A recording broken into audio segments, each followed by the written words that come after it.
यह Florida, America में 1622 की एक ठंडी सर्दियों की रात थी। एक स्पेनिश जहाज जिसमें सोना और चांदी लदी हुई थी, स्पेन लौटने की कोशिश कर रहा था। लेकिन जब वह फ्लोरिडा को पार कर रहा था, एक भयानक तूफान आया और उस समय जहाज का विशाल अगला हिस्सा टूट गया। पिछले हिस्से की पतवार भी तेजी से टूट गई।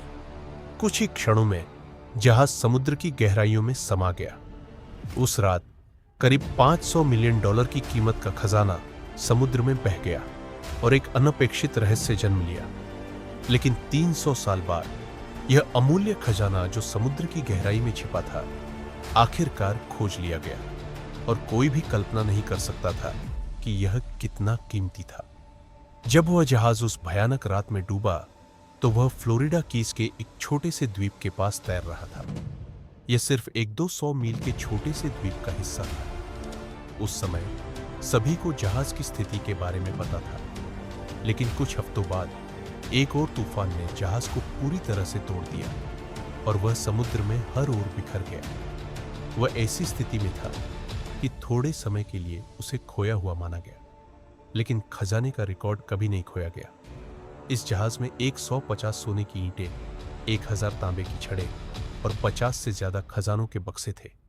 सभी को मिलाकर इस खजाने की कीमत लगभग $500 बिलियन थी।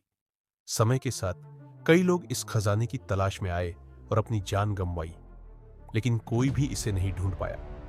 लेकिन खुफिया अधिकारी मेल फिशर अलग किस्म के इंसान थे। उन्होंने अपने जीवन में 2 बार शादी की थी और वह अपनी पत्नी को कैलिफोर्निया के एक डाइविंग स्कूल ले गए, जहां उन्होंने 60,000 से अधिक लोगों को डाइविंग सिखाई। और इस अवैध पैसे की लालच में वह लड़की और उसका परिवार फ्लोरिडा आ गया और उस खजाने की तलाश शुरू की। उन्होंने एक नाव और कुछ मेटल डिटेक्टर्स के साथ जांच शुरू की। उन्होंने मेटाकाम्बे कीज नामक स्थान की जांच शुरू की, लेकिन 1 साल और 1 लाख मील से अधिक की खोज के बाद उन्हें कुछ नहीं मिला। हालांकि कई लोगों को लगता था कि इस विशाल महासागर में जहाज को खोजना असंभव है, लेकिन उस लड़की को एक रहस्यमयी सुराग मिला। ऐतिहासिक यूजीन लायन। वह स्पेन के सिविल आर्काइव गई ये जानने के लिए कि जहाज कहां गया था, और वहां उसे एक दस्तावेज मिला। वह एक जहाज डूबने की घटना थी जो 4 साल बाद की थी। जहां जहाज डूबा था वह स्थान उस जगह से 100 मील दूर था जहां वह लड़की खोज रही थी। उस लड़की और उसकी टीम ने फिर अपने जहाज को उस नई जगह की ओर मोड़ दिया और खोज शुरू की। अब वे समुद्री गुफाओं में खोज कर रहे थे और उनका सबसे बड़ा मुद्दा था पानी की दृश्यता। हालांकि पानी की ऊपरी सतह साफ थी, गोताखोरों को नीचे कुछ भी दिखाई नहीं देता था। इसलिए उस लड़की ने एक चमत्कारी उपाय निकाला। उसने अपनी नाव से 2 बड़ी ट्यूब्स जोड़ी जो प्रोपेलर के सामने लगाई गई थी। ये ट्यूब्स पानी की सतह के नीचे साफ पानी भेज सकती थी, जो गोताखोरों को उनके लक्ष्य तक ले जा सकती थी।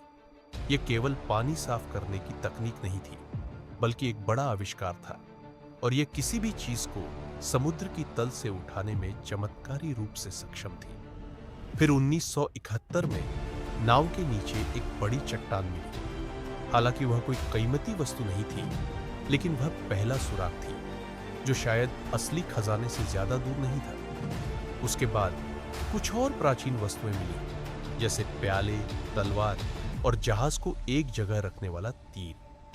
हर चीज को ट्रैक करने के लिए उन्होंने एक नक्शा बनाना शुरू किया, जहां हर वस्तु की स्थिति को चिन्हित किया गया। कुछ ही दिनों में नक्शा एक साफ रेखा बनाने लगा और उन्हें यह विश्वास हुआ कि यह रेखा शायद एटोचा खजाने की ओर जा रही है। लेकिन 2 साल की खोज के बाद भी उन्हें कुछ कीमती नहीं मिला। लड़की की पूंजी भी खत्म होने लगी, और अगर वे जल्द ही कोई कीमती वस्तु नहीं ढूंढ पाते तो उन्हें यह खोज बंद करनी पड़ती। लेकिन 1973 में उन्हें एक चांदी का सिक्का और 3 बड़ी चांदी की सलाखें मिली, जिनकी कीमत $1 लाख से ज्यादा थी। लेकिन उस समय कोई सबूत नहीं था कि यह एटोचा से ही मिला है या किसी और जहाज से। इसलिए उन्होंने जहाज के माल की सूची फिर से जांचनी शुरू की। हर सोने और चांदी के टुकड़े का सीरियल नंबर और वजन इस दस्तावेज में लिखा था। विवरण से वे जान पाए कि जो चांदी की सलाखें मिली हैं, उनके नंबर मैनिफेस्ट के नंबरों से मेल खाते हैं। अब उन्हें पूरा यकीन था कि उनकी खोज सही थी और यह वही एटोचा जहाज था। अब क्रू धीरे धीरे सिक्कों को इलेक्ट्रोलिसिस की प्रक्रिया से साफ करने लगा और उन्होंने उन्हें बेचना और पैसे जमा करना शुरू किया। अब लड़की और उसकी टीम फिर से व्यापार में लौटने के लिए तैयार थी। वे अब नए प्रोजेक्ट्स में निवेश शुरू करते हैं और भी खजाने की खोज में जुट जाते हैं। लेकिन जब वे लोग कुछ सफलता पाने लगे थे, तभी फ्लोरिडा सरकार ने दावा किया कि मिल में पाया गया सारा खजाना उनका है।